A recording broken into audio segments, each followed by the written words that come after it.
All right. Hey there, it's Brian Sebastian, Movie Reviews and More, the Woman's Broadcast TV Network, worldwide TV network, and IG 247 out of Tennessee. And this is going to be a fun show. And I'm laughing because on the other end is Sandi Brooklyn, and she's making me laugh. She says she hasn't done an interview in a long time, but I think she looks pretty. I love her background and everything like that. But here's the whole thing. I'm not going to tell you what she does. Sandi, tell the audience what you do. For those people who don't know who you are, tell them what you do. Okay, hi, my name is Sandi. It's actually just Sandi, but I go by Sandi Brooklyn as my, I guess, professional name because that's how everybody seems to know me as, thanks to Facebook. But I am a psychic medium. I do work with parents of murdered children, missing people. I do events all over California, Nevada, Arizona. And I used to speak at paranormal conventions and things like that, but I haven't done it in quite a few years because I went out and had a baby. So it has been a few years since I've done any interviews or anything like that. So thank you for having me, but that's what I do. Let's talk about how we met. So I was at the Capitol Grill, I believe, and then my friend Montague Pope LeBeau went across the street to Sofitel, Hotel Sofitel, right, Beverly Hills, and you were there. And he goes, yes. He runs back and say, "You have to go see this person, Sandi Brooklyn." I'm like, "Why do I got to go across the street?" I'm not going across the street. And then what happens? I went across the street. So I go across the street, and there's a small little convention going on, a gifting suite or whatever it was. And then you were there. So you had a long line of people. What was that about? I had a long line. Yeah, it was. It was actually one of my most humbling and grateful experiences that I've had. It was a mom group that I was a part of, and I was the psychic medium for that particular event. And people would sign up and book a 15-20 minute reading with me or a half hour. And I came out thinking maybe 5, maybe 10 people might show up and just, want to get a reading. But to my surprise, there was actually quite a big lineup, and I was quite pleased by it. And, as being there was a few celebrities there that did stand in line and wait to get a reading from me. And, so that's what I was doing there. I was giving psychic and mediumship readings, which means I was talking to their loved ones on the other side, talking about past, present, and future, financial, relationships, you name it. I was telling them the information that they asked. So in a way, the world has changed a lot right now. How have you personally been dealing with what's going on with the world? What kind of energy is being beamed to you right now, would you say? Well, I have to admit, I had a good 3 days of where I went a little psycho myself. I was reeling in everybody's energy, and I did have a panic attack and spent, over $200 on food panic buying. And I realized this is insane because then I'm feeding into the fear. Right. And fear is the devil or the negative energy of the universe. So I don't want to cater into that or give into that. I choose to walk with God and with the positive things of God and the universe. So I had to just let go. And quite frankly, the social distancing, I do kind of like, because I like, having my space and everything else. But I think it's actually, I'm a very, I like to see the glasses half full and half empty. I'm a Libra, so I see both sides of everything. But I think this has been something that's been very beneficial, not only to the earth, but to the atmosphere, the climate, to families. Because the really sad thing that a lot of people are not acknowledging or admitting or talking about is the quality time that they're spending with their families. Because I can't tell you, I've been guilty of it too. So I'm not trying to say that I haven't been, but we go to a restaurant or people are walking in the streets, but everybody has their head down because they're all on their cell phones. It's like your child's there or your husband's there or your family's there, but you're too busy worried about too many likes or who's looking at my Instagram or how many followers do I have. And I hate to say it, but it's almost like we're in a very narcissistic world right now where it's all about me and not about family or what we can do to better ourselves, to better the universe, to better the earth. And I always try to look at things as being what can come out of this. Like they say, that you can get a message out of a mess. Okay. And that's what I choose to do because, I do have a daughter and she's 6 years old, and I have to be as calm and as centered as I can be because I am her universe. I am her world, her home. So I have to keep my universe and her universe as safe and normal as possible during this whole virus thing. Okay. So that means if I have to act as if I have to exude love out to the universe and not be an a-hole, because what we put out there to the universe comes back to us. And what I love to tell my clients is that everything that comes out of our mouth is an echo. So if you're complaining about, holy crap, I don't have money, or I don't have this, or my boyfriend, or my husband, or my children, if you only speak of negative things, then you are attracting more of that negative stuff. So therefore, God and the universe don't sit there and say, well, does Sandi want this or does Sandi not want this? But she keeps talking about it, so let's give it back to her. Yeah, if you focus on the lack, then you're going to get the lack of. Exactly. So I have to keep as calm and centered as I can, because one, of what I do. Two, I have a daughter, I have a son, and so on and so forth. So I have to be as calm as possible so I can continue to do what I do, preach the word of God, preach love over hate, because good always overcomes bad every single time. And I'd rather walk with God than, the devil. So some people say, well, there's no such thing as the devil. Well, yeah, there is, because you can't have up without down, light without dark. One has to exist for the other, and I choose to walk in the light. And, so that's how I've been handling this whole virus thing. I'm looking at the positive out of it. If anything, look at all the animals that are populating, and, they're coming out into, look at Yosemite, all the bears, all the deer, and all the other animals out there. It's us humans. I hate to say it, but God gave us this beautiful world, and we are the ones screwing it up. Yeah. Not the animals, but us. Because God gave us free will, but unfortunately, we're kind of making a mess of things right now. So we are all God's children. When you're a parent and you have a child, if they're bad, what does your parent do? Punish you, not because you're bad or anything, but it's almost like a timeout that we're getting. Let the world rejuvenate because we've screwed it up. And because of the state that we're in about the me generation, or looking at my cell phone, or how many likes, or so on and so forth, it's almost like this had to happen. To me, in my opinion, is like almost a humbling experience for the earth to rejuvenate, for us to get back to the important things in life, which is your family. Okay. It's funny that it is a timeout, and we've had enough warnings from the earth. Oh, yes, we have. We had plenty of years to be warned, and yes, didn't heed the warning. So Mother Earth said, okay, I'm putting a stop to everything. How I look at it. And that's how that's how I have to look at it for me to keep my sanity, because I'm a very obsessive type person, and I could easily go on the deep end and be the sheep and freak out. I can easily do that, but I can't do that because I have a child. I have to keep her safe. I have to keep her calm. I have to make her world still as normal as possible. And I also, breathe in God, breathe out fear. I keep giving things over to God and to the universe, and knock on wood, things have been pretty good in my world.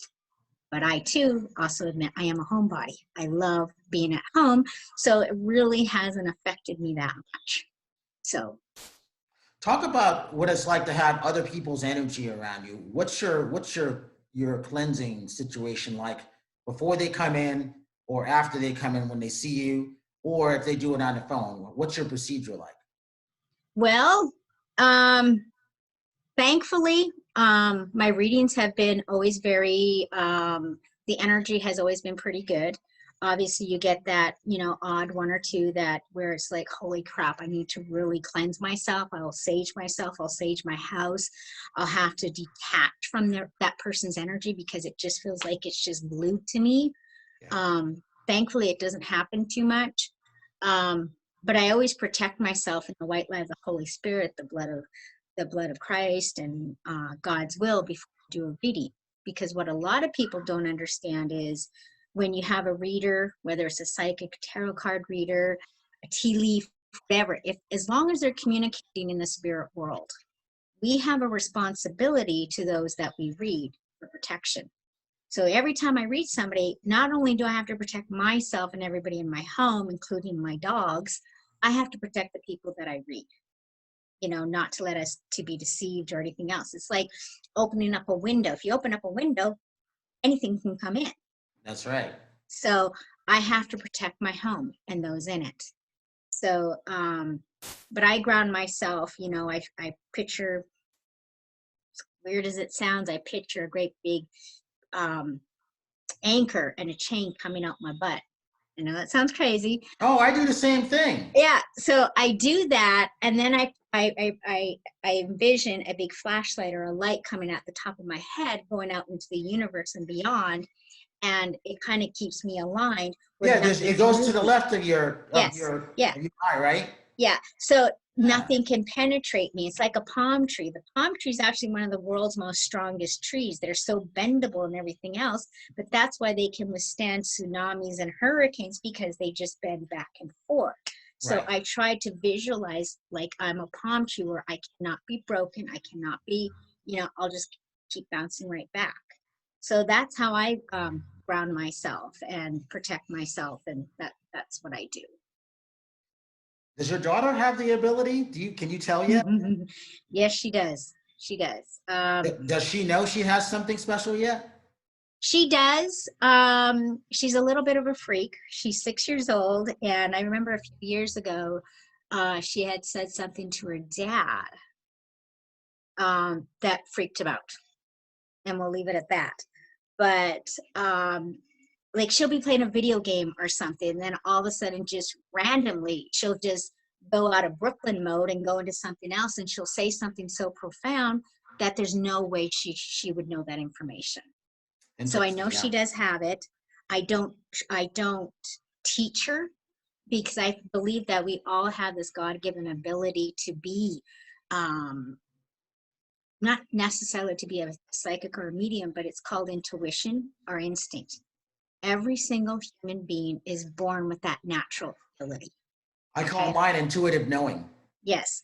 And it could be your inner voice, it could be God, it could be whatever.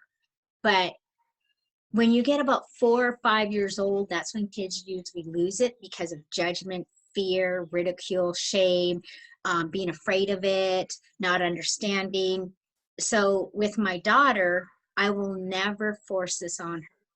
If she when she does come to me, I just listen. If she has a question, I answer. But other than that, I just let her go on her own path and let her figure it out.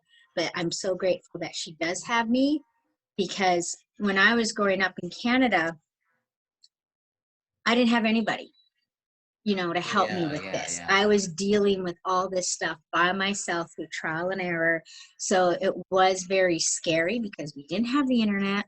You know, it's not like I could go down to the library and just look up something. So I had to figure this out all by myself, very, very young age. And I can remember going far back as 2.5 years old, remembering communicating to people. And to me, I grew up thinking that this was normal. It wasn't until I hit my early teens, 12, 13 years old, that I realized not everybody can see what I see. Because I remember being in elementary school, my friends would talk to me and I'd be looking off at the distance and I'd be having a conversation with a dead person beside them, thinking this is normal. Like, how can you not see this person beside you? They're standing right there. They're touching you. What do you mean? You know, but it was normal. But it wasn't until I realized that not everybody can do what I do. The isolation, the fear, the judgment, and all that set into me. And I kind of put it on the shelf for quite a few years. So I was mature enough to handle it, because it is a huge responsibility to have it. And Oh, when people absolutely. say, yeah, because a lot of people say, oh, you're so lucky you can do this. Well, it comes with a price sometimes, you know. Yeah, Um, it's a big burden that it, people, responsibility, people have no idea. no, they have no idea. You know, it's not all fun and games. You know, there's been times where I've been terrified and had incidences myself, but thankfully I, you know, stood in my faith and everything else. And I do a very good job at protecting myself. And I try to keep my home drama free. I don't allow alcohol or anything in my home because I need to keep it as pure as possible. Unfortunately, though, I do have a potty mouth, but that's about the only bad thing that will come into my home. But I try to keep it as spiritual and as light as possible in my home because of what I do. Did it run in the family? Did your mom have it? Do you know? Well, I'm adopted. Oh, so So, you know. yeah. Um, when I found my biological family, I did have my biological sister ask me if I was a medium or a psychic. I can't remember which one she said, but I said yes. And I asked her how she knew. She says, because my other siblings didn't have it, but they knew somebody would because apparently there was an auntie or someone that have had the ability. So they just assumed that I would have it as well. So it did the normal thing where it's kind of skipped people then. Yeah, yeah. It's crazy. It's almost like alcoholism. It's in the blood. It goes from generation to generation. Not everybody's going to have it, so it's kind of a crapshoot on who's going to have the abilities. So I just happen to be the one that has it. Did you see what we are in now? Did you see that coming, or did you have questions from some of your clients or say, I feel something's coming, or do you see anything coming? No. There was only one disaster that I felt while I was talking to somebody on the phone. I grabbed my table and chair, and obviously being in California, there's always earthquakes. But this was years ago, and it was that one big one in Japan, probably Oh, the tsunami? eight. No, I can't remember if it was a tsunami, but I know it was an earthquake. And it was like a 7.8 or Oh, something. yeah. I know what And it you're was talking about. like 7 or 8 years ago. And I remember grabbing the table, telling my client, there's an earthquake. And she goes, no, because she was in California too. And I'm like, no, there's a big earthquake. A big earthquake just happened. And I happened to Google it at that moment. And Japan just announced that they had um, an earthquake. But other than that, that was the only thing. I didn't predict it, obviously, but I did feel it before it came on the news. But no, I did not see the virus coming. Am I surprised by it? No, because if you look in the Bible, you know how many viruses and plagues that God or the universe has allowed and made happen, and obviously they never stay. Because look at the big plague that took like 100,000 people, but the world still repopulated itself with humans and animals, and we rejuvenated and we overcame it. And I do believe that we will overcome this one as well. What's the avid question that you usually get when clients come to you? Are they coming looking for love? um A lot. It depends on. Sometimes it depends on a particular group. Some people want to know about their relationship, but mostly my clients want closure in communicating to their loved ones who have crossed over. But I get an array of it. I have some people, even though I have like over 150 card decks, I don't use them because I'm a no tools reader. But I have them if someone wants me to pull a card, but I do not need any information or any tools or anything to help me do this. It just comes natural. Okay. The only thing is people seek out mediums for a reason, and it's usually for them to move on to the other side and to know that their loved ones are okay. And what I always tell them, and they're not here on earth in this insanity that we're in. They don't have bills to pay. They don't have, if they had a gunshot wound, that wound is healed. If they had cancer, they're healed. They're like a whole person again. The only thing that's different between them and us is the physical self, because your soul continues, it's energy. So it just continues on and on. Some people might believe in reincarnation, whether it goes into people or animals. I'm still kind of on the fence, but I have done readings where I do believe that somebody was reincarnated. So I know that is possible. What was the question again? You asked it like that. That's what Yeah, I wanted to so know. most people come looking for they have a reason. It's not just random, like, tell me what you see. You know, in the beginning of my career, when I became more professional with this about 20 years ago, it was more, tell me what you see.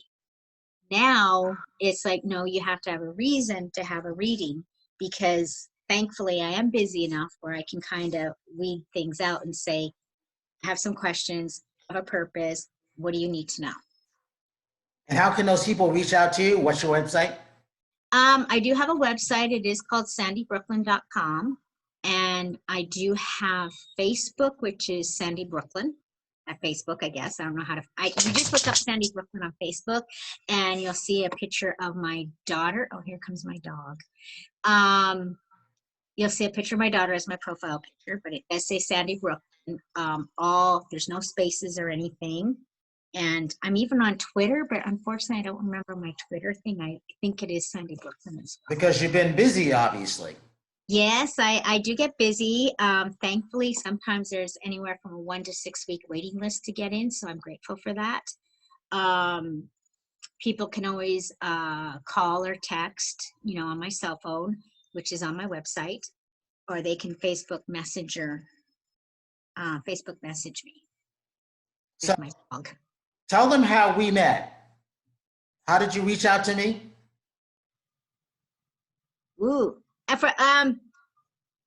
didn't you? Okay, now, yes. So you saw me at the Sofitel Hotel, and I think you reached out to me, and then we had a little lapse in time, and then I kept hearing something, call Brian, call Brian, call Brian. So I listened to it, and now here we are. And I know more is going to be revealed, whether that's for you or for me or for both of us.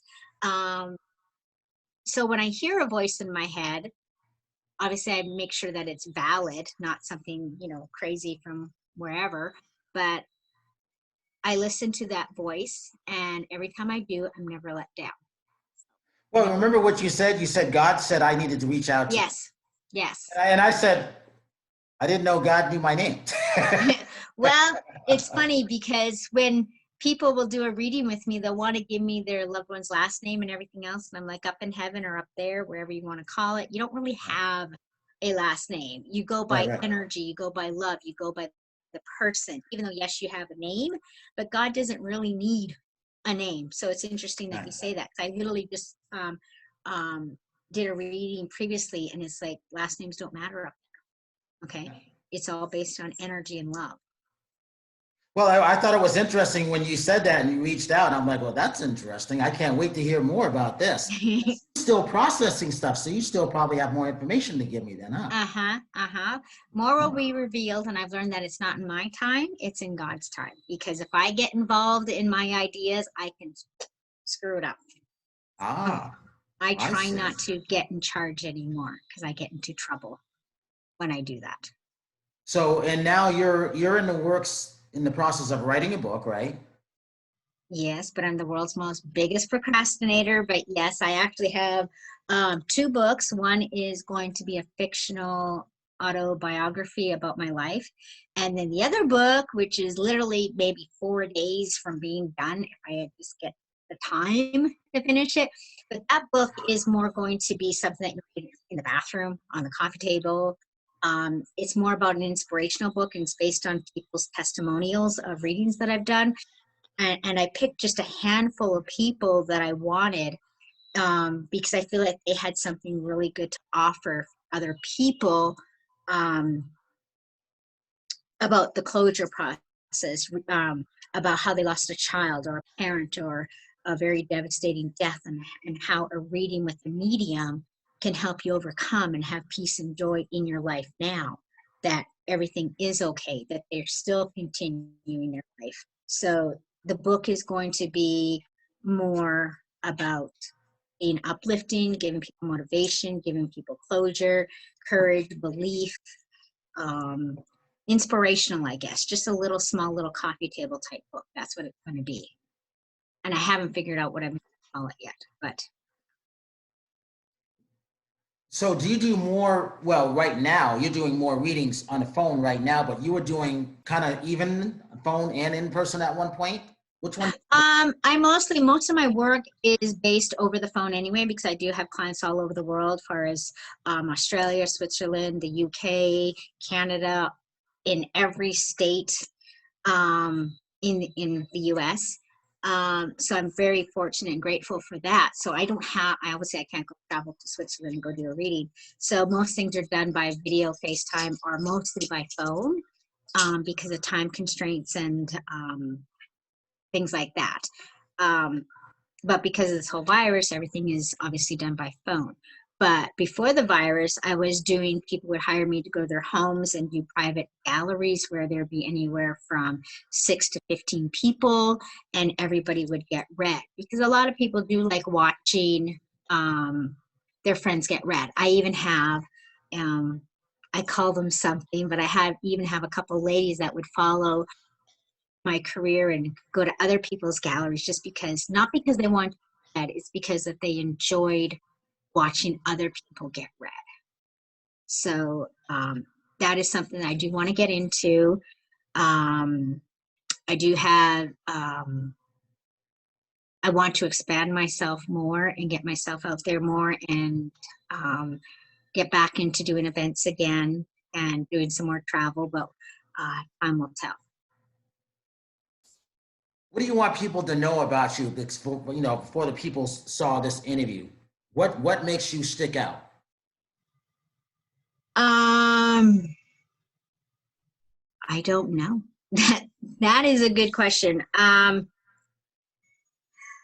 was a reason why you had a lot of people in your mind at that moment, and you were surprised by it. They didn't just show up, but they showed up.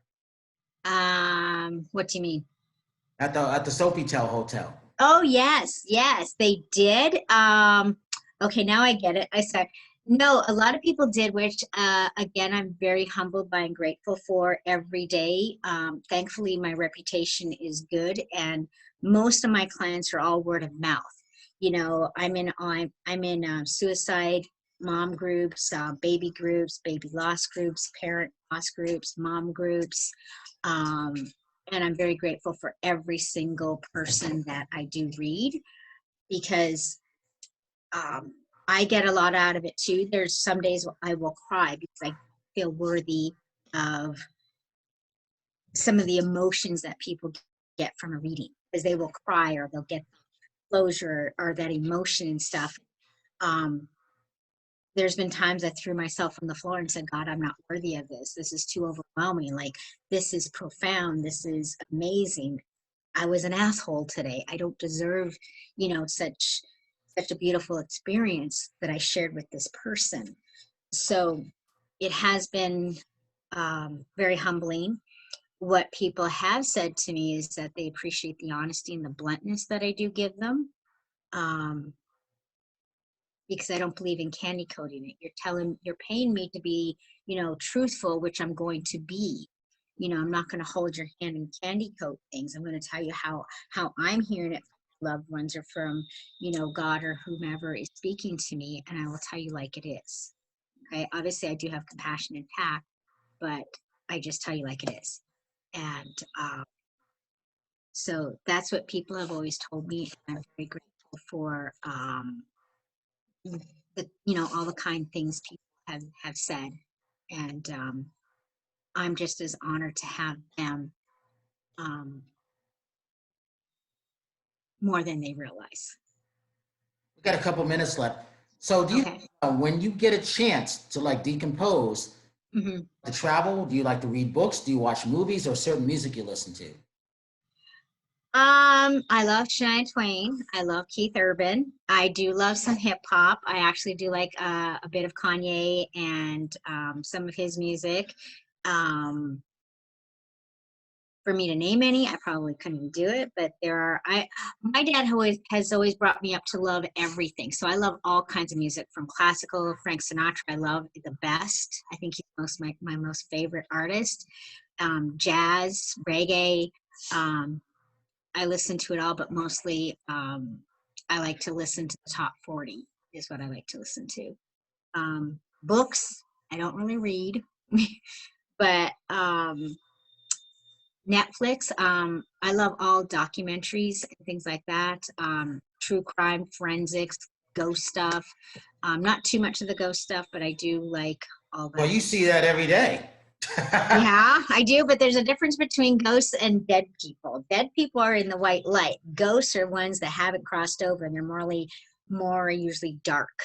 And I try not to mess with them. I usually pawn them off to um, another medium or two that I refer people to, because crazy as it sounds, I may be a medium and I may talk to dead people, but I don't talk to ghosts. I'm a little bit of a chicken when it comes to that.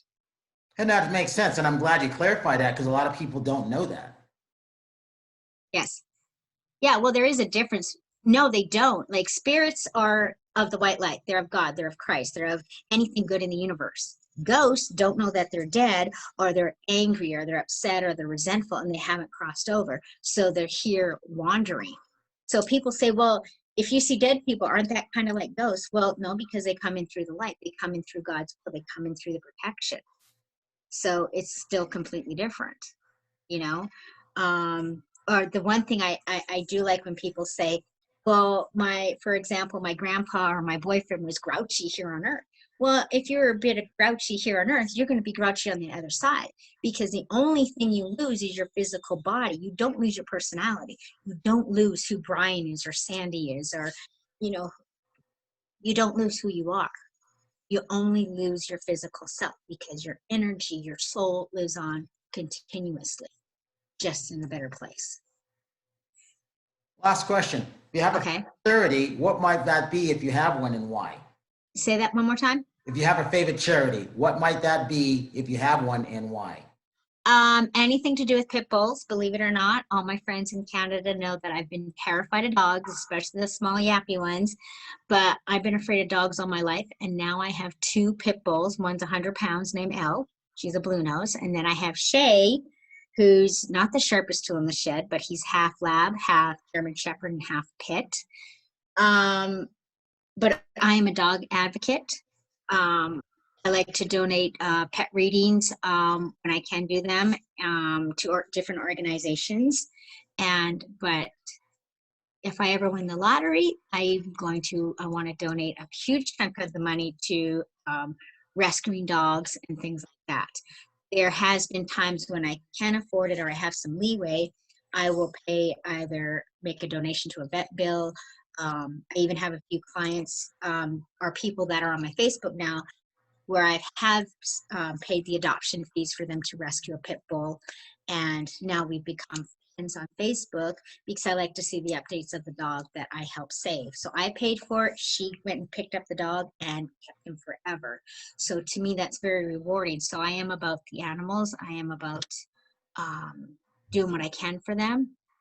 I've even gone to shelters in throughout LA and picked them up and, kept them at my house or did whatever I had to do.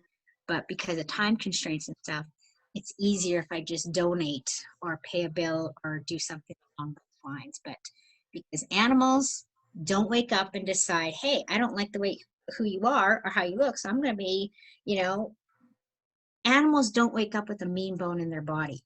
They hurt by instinct. They hurt by protection. They hurt by survival, not because they're an a-hole. That's what humans do.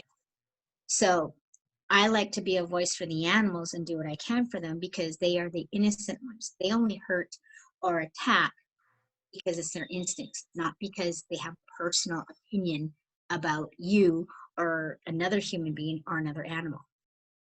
So And that's interesting because I mean, I learned a lot of that from horses, especially prop horses when we used to take care of them.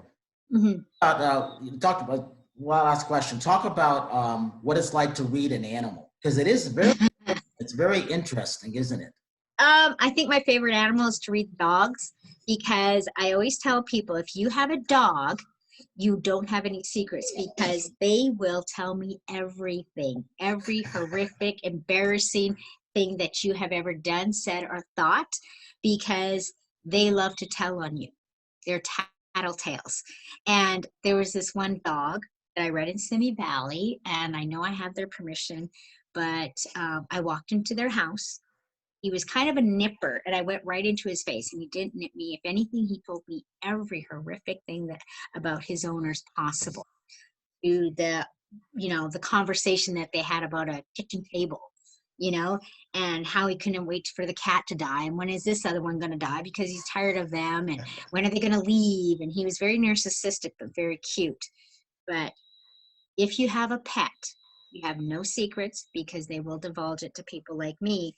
And I even had a lady that I read out in Santa Monica, and there was this cat at her back door. And I just assumed it was her cat because he knew every damn thing about her whole life, from her past to her current life and things that she was doing at that moment. And at the end of the reading, because she didn't say much, but at the end of the reading, she goes, "You want to hear something crazy?" And I said, "What?" She goes, "That's not my cat." And I'm like, "Whose cat is it?" She goes, "I don't know. He just shows up here every day at my doorstep. My husband and I will let him in every so often, but he knew everything about her and told me everything." And she sat there dumbfounded how this stray cat would know everything about her. That's interesting. Yes. Wow. Yeah. So I'm for the animals first, then the kids and the babies, and then, yeah. You know what I do when I'm on my Segway or I'm walking or I'm running? Uh-huh. I say hi to the dogs. Yeah. Say hi to the people. Sometimes I don't get a chance to say hi to people. I'm saying hi, acknowledging the dogs. Yeah. Yeah. So everything, I do, I want to, I'm hoping someday to, um, when I get more money or something, I want to be able to donate and just save more lives. And, like the whole Yulin Dog Festival, what Lisa Vanderpump does, with the whole dog eating thing. I would love to be able to just donate thousands of dollars or whatever I could to, help stop that, because I don't understand how somebody could ever hurt an animal, especially a dog. Yeah. That just breaks my heart that someone can intentionally want to hurt an animal. I agree. It's very sad. And with Yeah. that, give your website one more time so people can reach out to you, especially when they have animals, because a lot of people don't realize sometimes you can take your dog or your cat with you because they do know everything. The thing is, I don't even need to see them. I just need to know a name. I just need to hear a name. I don't need to see a picture or anything. And I always tell people, I just need their name. I don't need any information. And then I just take it from there. But my website is sandibrooklyn.com, SANDI, Brooklyn like the city.com. And everything you need to know, there's some videos on there, my phone number, and how to contact me is on there. All right, and I'm gonna leave it for that. So Sandy, thank you. It's very informational. I really like what you had to say. And I'm Brian Sebastian. Please reach out to her, look up her website, and if you have any other questions, we are around. So for Movie Reviews and More, the Worldwide TV Network, WomenOnTV.tv, and IT247 out of Tennessee, we will see you next week.